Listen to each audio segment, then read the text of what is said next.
Dans ce tutoriel d'introduction, nous allons voir comment réaliser le plan graphique d'un tableau. Pour ce faire, il faut commencer par créer un nouveau projet. Nous allons dans le menu Projet, Nouveau projet. Nous choisissons le dossier dans lequel sera enregistré ce projet. Nous avons déjà préparé un dossier pour les différents tutoriels enregistrés. Ensuite, on spécifie le nom du projet.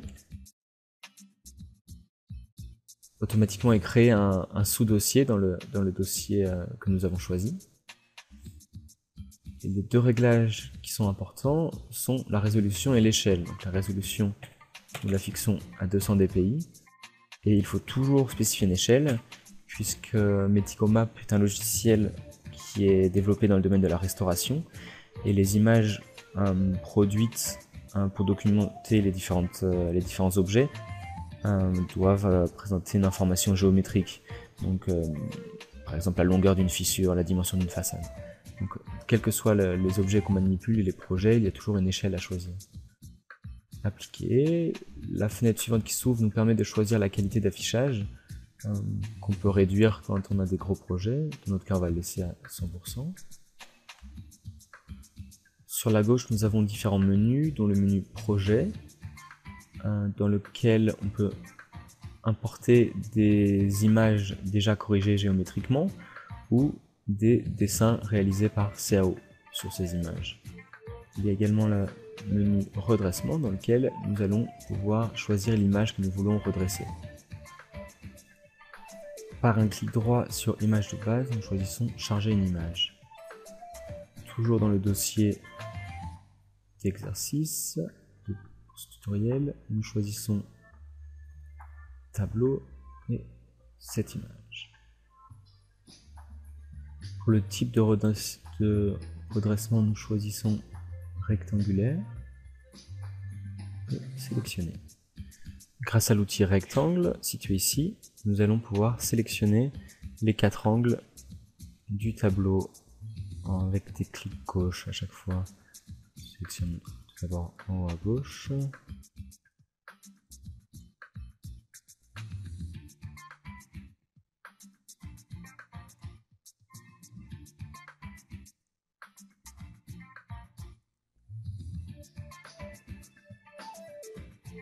Et le dernier clic gauche va fermer le rectangle. Nous devons ensuite définir la largeur et la hauteur, qui pour l'exercice est indiquée sur l'image. Et une fois que nous avons entré ces deux valeurs, on a une prévisualisation en bas à droite du résultat. Et en haut à droite, on nous précise l'échelle approximative que l'on peut obtenir. Nous allons choisir une échelle personnalisée de 1/3 et on laisse 200 dpi. Le calcul du redressement s'obtient ici en cliquant sur ce bouton. Nous pouvons afficher le résultat pour vérifier et insérer l'image dans notre projet. Vous voyez que l'image est tronquée, donc il va falloir changer la mise en page du document. On peut soit choisir l'option adaptation dynamique qui permet de choisir la forme qui donne le format optimal de papier pour l'image, soit choisir un format d'une norme. Voilà, donc choisir A1 par exemple. Et ensuite on peut également ajouter un cadre. Donc je le place à 5 mm du bord.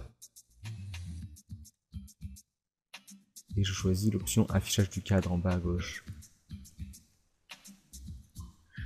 À présent que nous avons notre image redressée et mise en page, nous allons passer à l'étape suivante de la réalisation de notre plan graphique.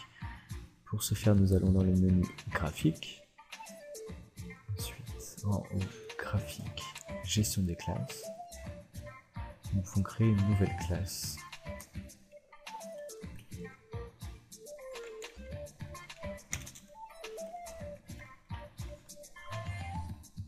Nous pouvons choisir les hachures et la couleur des hachures.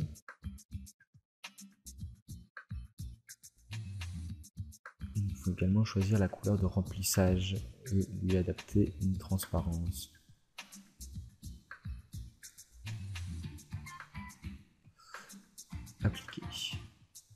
Voilà. Cette classe apparaît ici, à gauche, dans l'arbre, et nous pouvons, avec cette classe, commencer à dessiner sur le tableau avec les différents outils qui sont disponibles.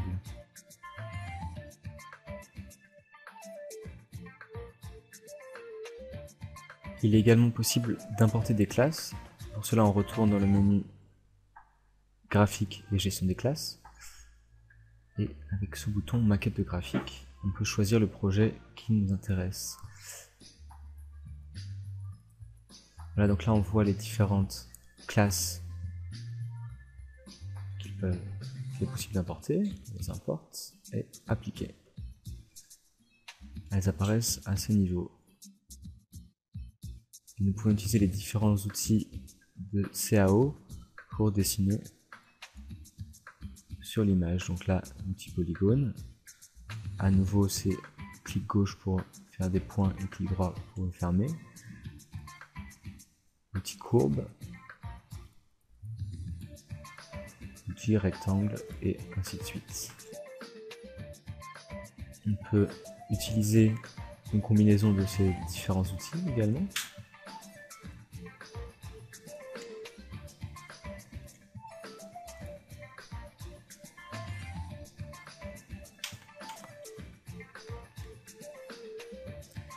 Ces différents outils peuvent être combinés grâce à la touche tabulation. Par exemple, je commence avec l'outil polygone et je continue avec l'outil courbe.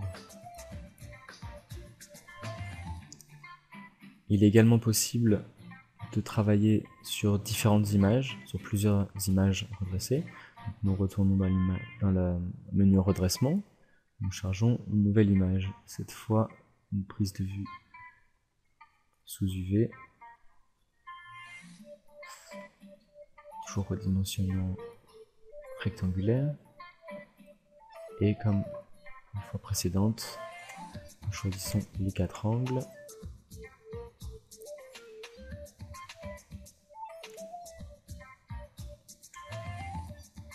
Du tableau.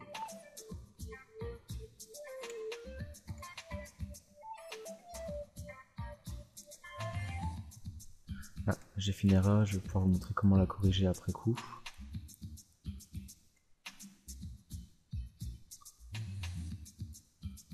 Donc en bas à droite, j'ai cliqué un petit peu à côté de ce que j'aurais dû faire. Je vais donc devoir corriger avec cet outil.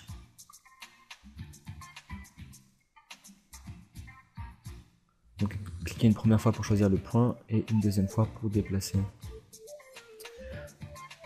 Ensuite nous devons indiquer les dimensions.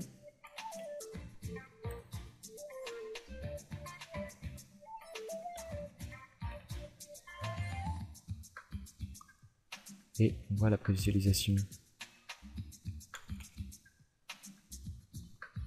Nous pouvons ajouter une image au projet. Dans le projet, dans l'onglet calque d'images, donc avec le petit plus, on peut le dérouler et on voit que nous avons les 2 images.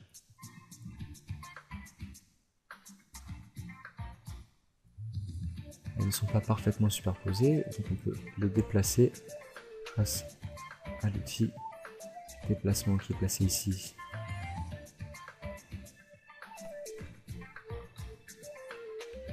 Je suis un peu trop fort.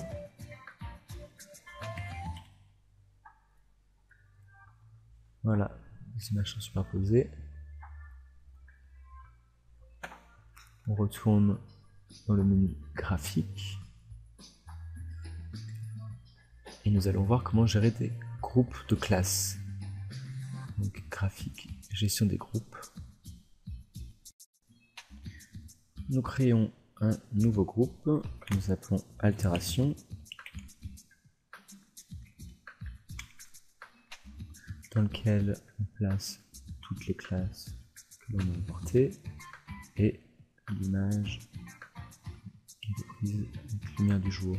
Ensuite, nous créons un nouveau groupe altération, mais cette fois celui avec l'image UV, dans lequel nous ajoutons une image UV et l'ensemble des classes importées appliquées. Pour y voir plus clair, je vais commencer par supprimer ce que j'ai dessiné jusqu'à présent avec l'outil sélection, puis la touche supprimer du clavier. Dans le menu déroulant en haut à gauche, on peut voir les deux groupes que l'on vient de créer. Passer de l'un à l'autre. Je vais donc, sur l'image UV, documenter ce que l'on voit.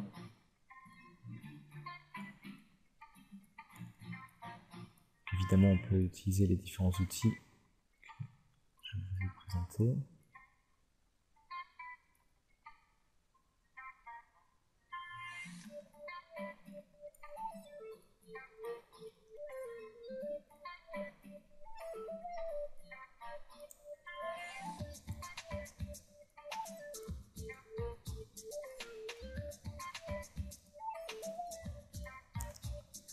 On peut comparer le résultat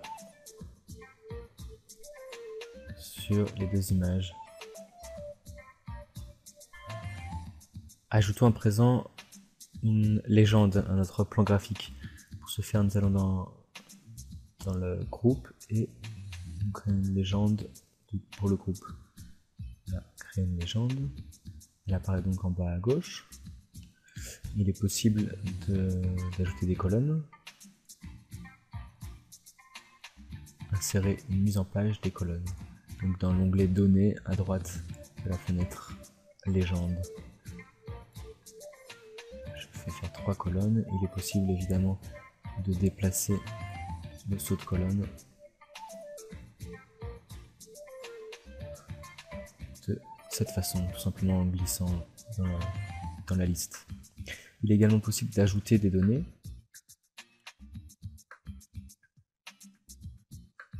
Donc dans l'onglet formatage des rangées, avec un clic droit dans cette liste, insérer une saisie.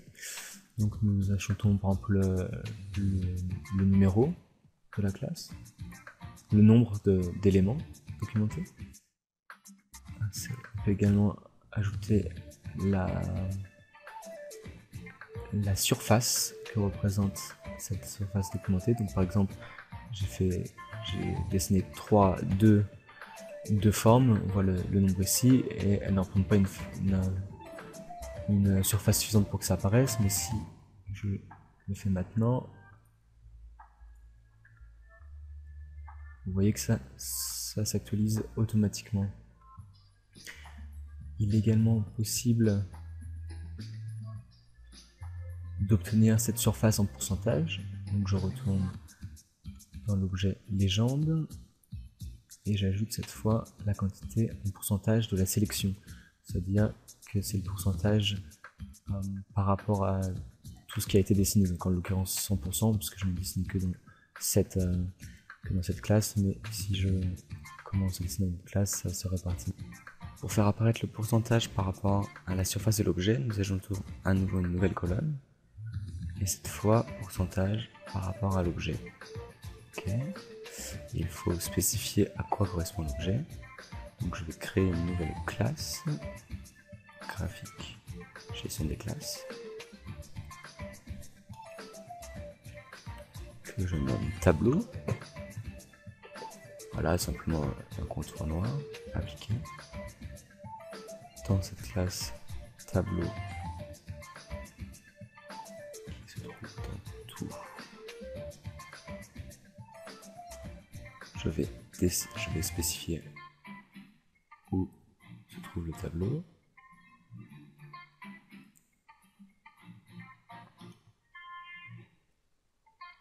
Donc toujours la même chose, clic gauche pour ajouter des points à un polygone. Ajoute les 4 angles.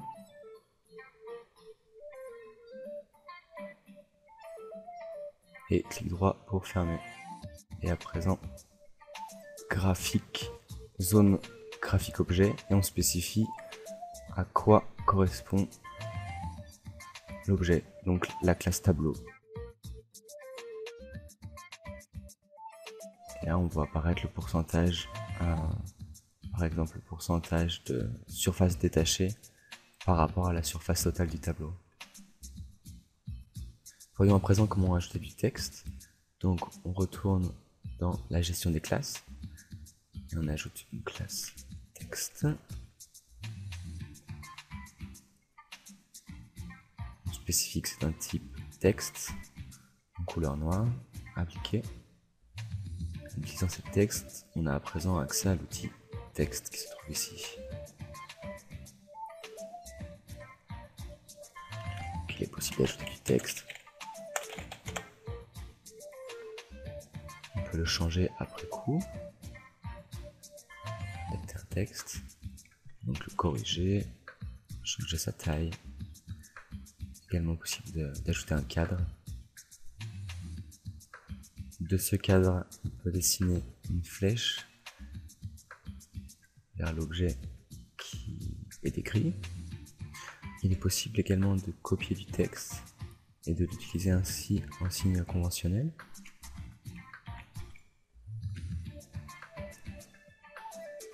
Donc, j'ajoute le cadre, on prend l'outil sélection, clic droit, copier des éléments, et vous pouvez apporter cette information à n'importe quel endroit du tableau.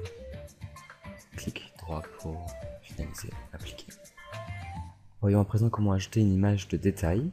Donc, toujours dans gestion des classes, nouvelle classe, détail, avec le type classe de document. Et le petit pictogramme qui s'affiche en bas à droite. Appliquer. Et on a maintenant accès à l'outil détail. Donc on sélectionne un rectangle et on choisit l'image que l'on veut insérer. On peut la recadrer tout de suite dans cette fenêtre d'import. Et appliquer. De la même façon qu'avec le texte, on peut ajouter une flèche. Et il est également possible de le déplacer.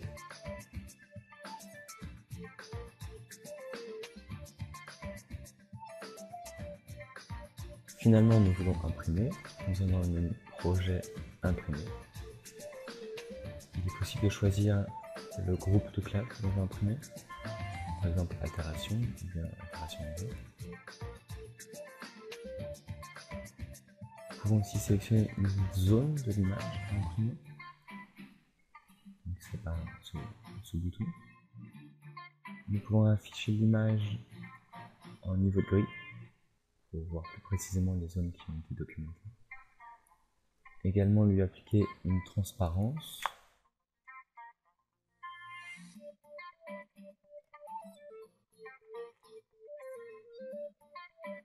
Et éventuellement ajouter le nom du fichier et l'échelle. Voilà pour ce cours d'introduction.